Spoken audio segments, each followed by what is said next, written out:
Bienvenue, mesdames et messieurs, dans Politicien, votre rendez-vous politique dont le numéro de ce jour est consacré au Soudan, troisième plus grand pays du continent après l'Algérie et la République démocratique du Congo. Il est dirigé et de main de maître depuis 24 ans par le président Omar el-Béchir. Mais l'homme a désormais peur qu'il ne lui arrive ce qui est arrivé à Muammar Kadhafi en Libye. En visite officielle ce jeudi 23 novembre en Russie, il a demandé à son homologue russe Vladimir Poutine de protéger son pays, le Soudan, contre les Américains. Alors, quels sont véritablement les enjeux géostratégiques liés à ce vaste pays géostratégique, et lui aussi de l'Afrique du Nord? Trois invités avec moi pour en parler. Ahmed Wadan Mahamoud, vous êtes ancien diplomate, vous êtes auteur, écrivain et auteur de plusieurs ouvrages. Merci d'avoir accepté notre invitation. Je vous remercie. Vivian Manango, vous êtes juriste publiciste, vous enseignez le droit à l'Université de La Rochelle en France. Merci à vous aussi d'avoir accepté notre invitation. Merci à vous. Et Kevin Maïzo, le journaliste et analyste politique, est avec moi, que j'accueille avec plaisir également. Merci d'avoir accepté notre invitation. Merci Richard. Il dirige son pays, le Soudan, depuis 1989 en tant que Premier ministre et 1993 en tant que président de la République. Le président Omar el-Béchir ambitionne de faire de son pays un géant géostratégique. Mais l'homme redoute les puissances occidentales. Alors, ces craintes sont-elles justifiées, fondées? Élément de réponse dans ce sujet de la rédaction signée Aïssatou Beslan Diamanka. Le président Omar el-Béchir règne à la tête du Soudan depuis 1989. Suite à un coup d'État, il a été réélu 5 fois aux différentes élections présidentielles. Devenu paria suite aux conséquences de la gestion du conflit du Darfour, il est de nouveau devenu un chef d'État très courtisé sur la scène internationale. Levée de l'embargo par les États-Unis, invitation officielle par la Russie et coopération économique avec la Chine. Mais pourquoi ce revirement de situation géopolitique et géostratégique? Tout commence en 1997. Les États-Unis imposent des sanctions au Soudan pour son soutien présumé à des groupes islamistes. Après les sanctions, les mandats d'arrêt tombent en 2009, puis en 2010. 2 mandats d'arrêt émis par la Cour pénale internationale pour crimes contre l'humanité et crimes de guerre au Darfour, une région frappée par un conflit armé ethno-religieux depuis 2003. Aujourd'hui, tapis rouge, accueil officiel, le président Omar el-Béchir est en visite chez son homologue russe Vladimir Poutine le jeudi 23 novembre 2017 sur invitation du Kremlin. Une série d'accords de coopération ont été signés dans le secteur minier, énergétique et militaire. Sur le plan diplomatique, ce fut l'occasion pour le Soudan de se rapprocher de la Russie qui joue un rôle de plus en plus important sur la scène internationale. C'est le Soudan qui est stratégique et non la personne. Alors, il faut comprendre que depuis longtemps, ce pays a toujours aiguisé les appétits des puissances occidentales, des puissances étrangères en tout cas. Et il y a le pétrole dans ce pays, l'enjeu est des tailles. Mais ce qu'on oublie aussi, il y a aussi sa position géographique qui est essentielle. Parce que le contrôle des côtes maritimes est un élément crucial de la stratégie des puissances qui ont le regard braqué sur ce pays. Donc il y a le pétrole, il y a sa position stratégique, mais il y a aussi d'autres ressources naturelles dans ce pays. Il n'y a pas que le pétrole. Sur le plan sécuritaire, le 6 juin 2016, la Chine a débloqué $1 milliard pour financer les opérations de maintien de la paix de l'ONU au Soudan, appuyées par le déploiement de 8000 casques bleus. Sur le plan économique, depuis 2012, la production soudanaise de pétrole est riche de 110 000 barils par jour. La part de la société chinoise CNPC est de 78 000 barils par jour, soit 71% de la production. Une véritable manne pour l'Empire du Milieu, dont ses besoins en pétrole ne cessent de croître. La Chine est intéressée par le Soudan pour plusieurs raisons. Vu leurs ressources qui sont en train de guetter, notamment, qu'ils proposent dans leurs relations bilatérales et dans leurs relations commerciales est beaucoup plus appréciée. Le vendredi 6 octobre 2017, c'est l'administration Trump qui surprend par sa décision de lever les sanctions économiques vieilles de plus de 20 ans à l'encontre du Soudan. Le 13 janvier 2017, Quelques jours avant de quitter la Maison-Blanche, l'ancien président américain Barack Obama avait levé une partie des sanctions avec une période probatoire de 6 mois. La levée de cet embargo est ainsi l'un des rares dossiers sur lequel le président Donald Trump a choisi de poursuivre la politique de son prédécesseur. Les États-Unis se rendent compte que le jeu des sanctions ne marche pas.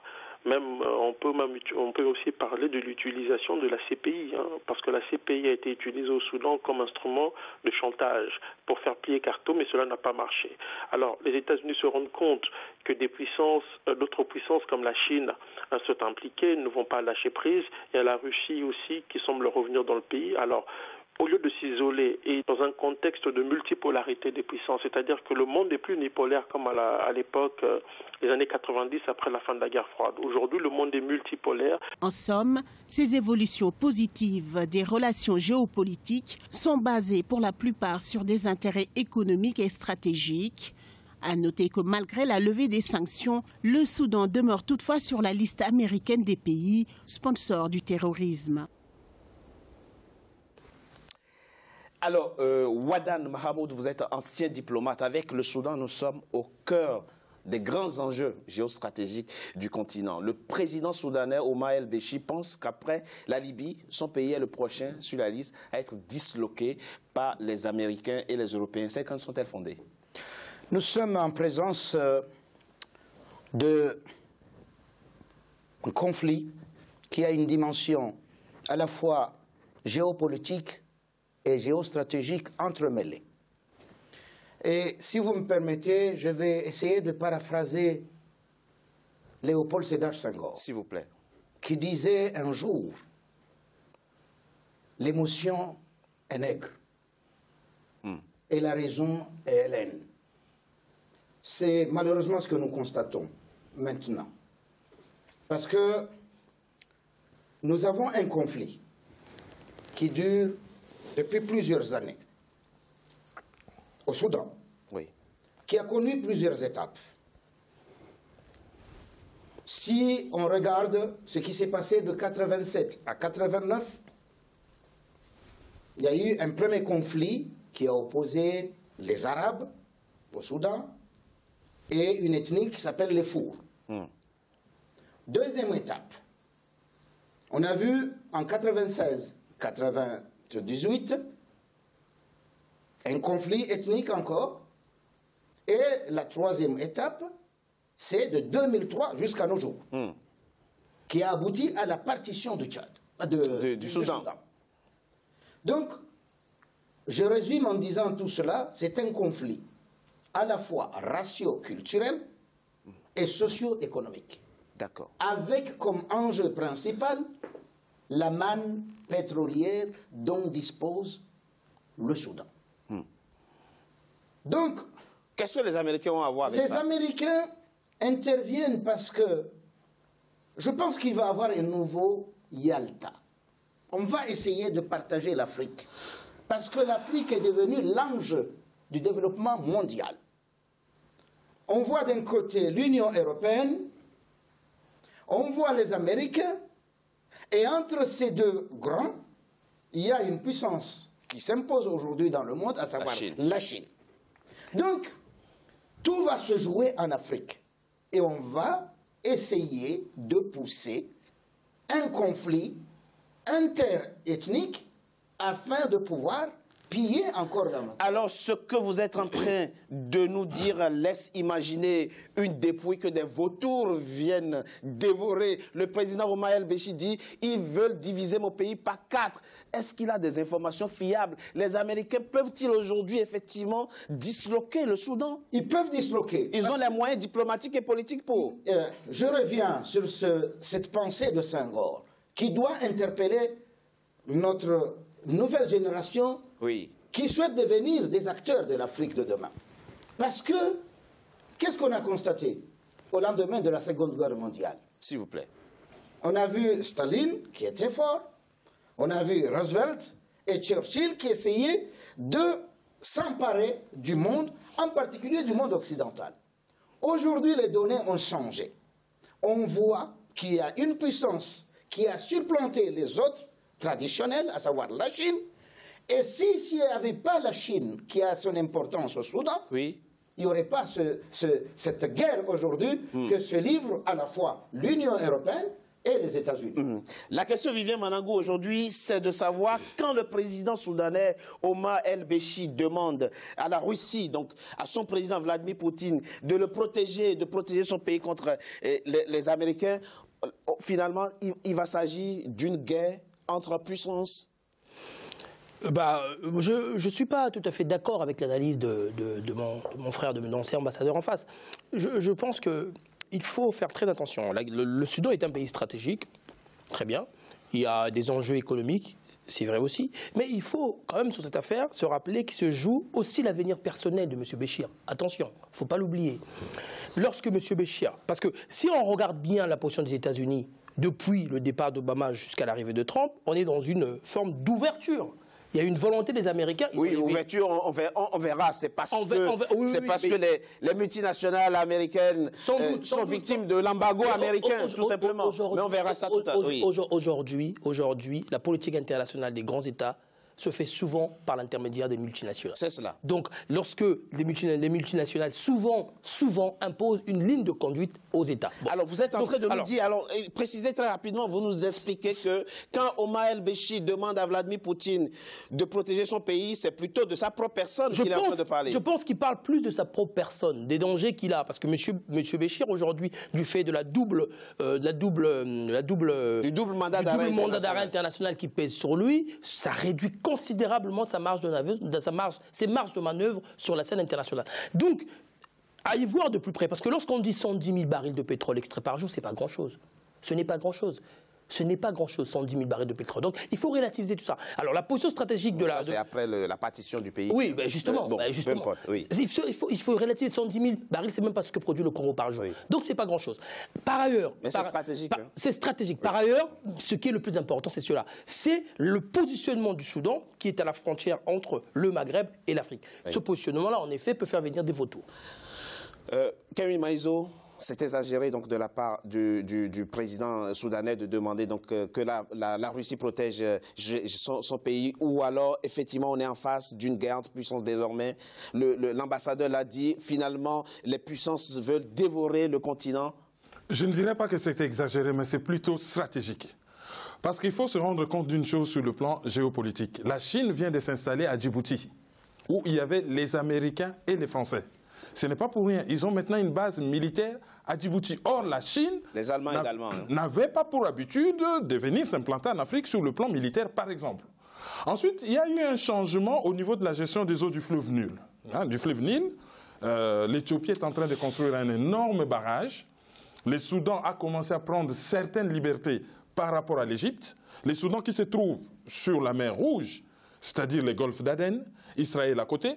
C'est pour cette histoire de partition du Soudan, on oublie qu'Israël y était impliqué depuis longtemps. Il n'y a pas que les États-Unis. Il y a les États-Unis, il y a aussi Israël. Donc ce que Béchir fait, le président Béchir, c'est se protéger d'abord soi-même et ensuite ramener un nouvel acteur, parce qu'il sait que la Chine ne va pas sauver sa peau personnelle. La Chine vise le pétrole, mais avec la Russie, ayant vu ce qui s'est passé en Syrie, la Russie a protégé en même temps la Syrie comme État, oui. Mais en protégeant en même temps le président syrien, il s'est dit, faire intervenir la Russie, c'est protéger à la fois le Soudan en tant qu'État, mais protéger aussi physiquement lui-même le président Béchir. Donc c'est un stratège. Ambassadeur, un fait qui peut paraître troublant. Depuis 1997, le Soudan est sous embargo américain, donc ça fait 20 ans, et sans qu'aucune donne véritablement n'ait changé, les Américains lèvent l'embargo et commencent à courtiser à nouveau le Soudan. Et c'est la première fois dans l'histoire des embargos qu'un pays qui émet lui-même, qui impose l'embargo, commence à négocier avec le pays vis-à-vis duquel est imposé. Comment interpréter ça finalement?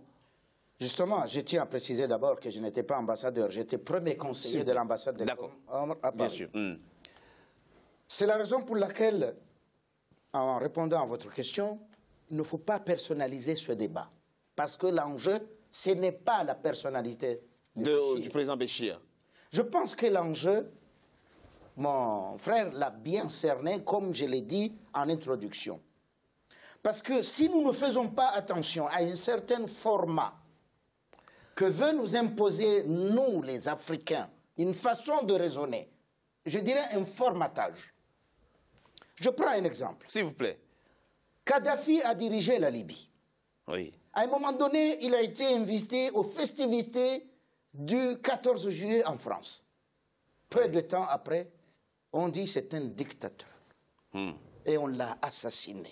Et on voit le sort réservé à la Libye aujourd'hui. Donc nous devons, nous, frères africains, faire émerger une certaine renaissance, une vision.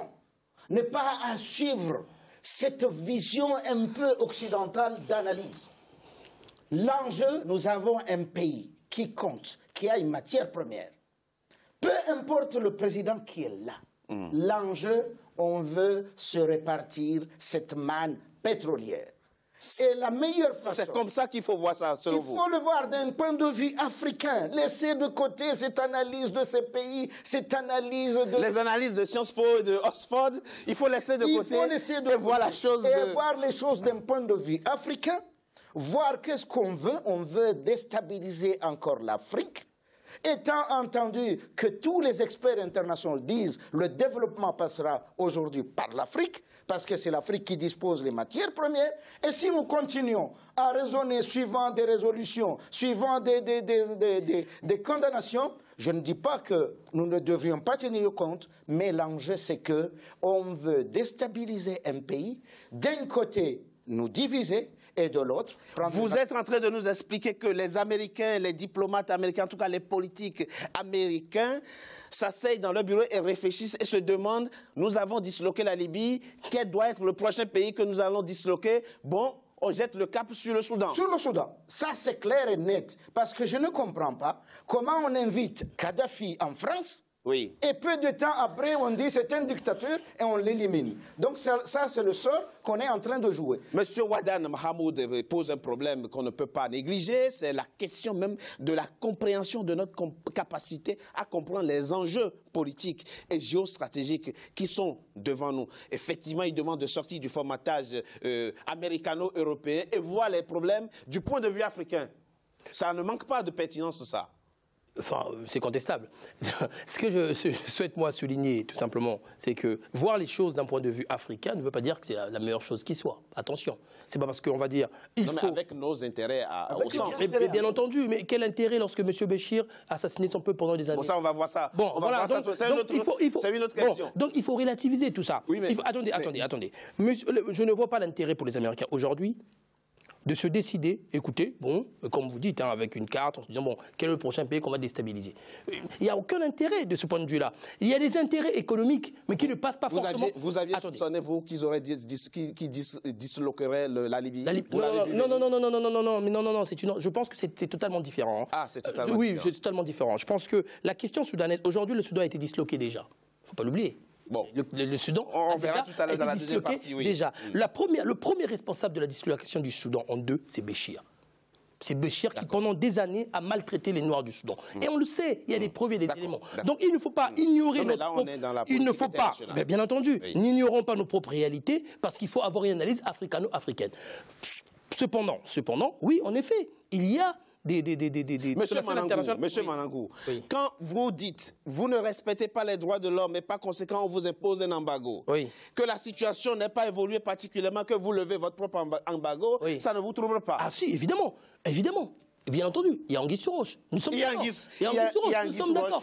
Mais nous ne sommes pas obligés. Et l'Anguille sur roche, il faut préciser, curieusement, pendant la même période, les États-Unis ont commencé à sanctionner le Tchad qui lutte contre leur ennemi Boko Haram. Exactement. Donc il faut se poser la question. Mais il faut aussi souligner que les premières attaques terroristes contre les États-Unis ont commencé autour du Soudan. Autour du Soudan, parce que Ben Laden avait d'où le placement du Soudan sur la liste noire des pays qui soutiennent le terrorisme. Donc tout ça est à mettre en perspective. Très bien. Écoutez, je propose qu'on marque une courte pause. On se retrouve dans quelques instants pour la deuxième partie de notre émission. Tout de suite. C'est bien.